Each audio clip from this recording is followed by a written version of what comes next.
الله الرحمن الرحیم. ټول کتونکي اورېدونکي ته سلامونه احترامات. ملګري لکه څرنګه تاسو ټول ته پته ده چې دوې ورځې مخکې په مخیل کښې یوه ډېره ناخوشګواره واقعه موږ ته راغلله چې په هغه کښې د میش د جنیخیلې پی ټي ایم کوارډینیټر لطیف صاحب د کورانۍ یوه وړوکې ماشومه جیلکې په شهادت ورسېدله چې د ده تره لیر وه.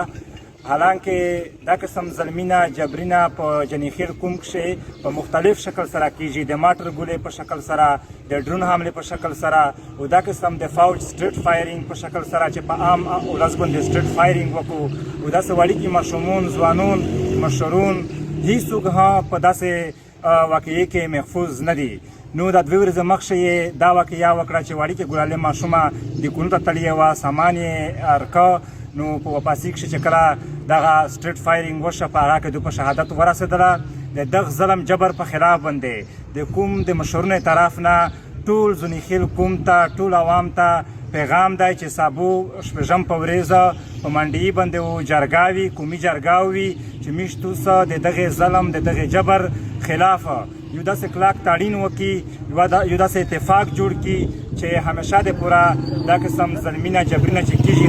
چې موږ توسه ورته یو میټی وي، په یوه اتفاق باندې وي ورته، و د دغې ظلمونې دغه لیاره همیشه دپاره موږ توس ونسي. دغه یوه خبره موږ کړي چې اکثر خلک وایي چې په دا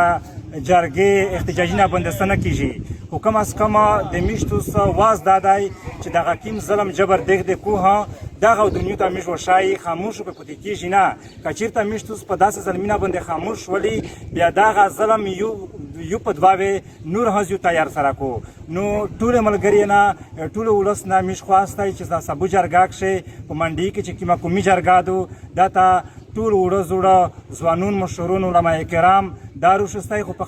خصوصي توګه باندې د میش د پی ټي ایم چې څومره هم یونټ ملګري دي، څومره د میش د پی ټي ایم ملګري دي، دا خو بیخي په ګڼ شمېر تعداد سره په دا جرګه کې شرکت واخیستی. ډېره مننه، ډېره شکریه.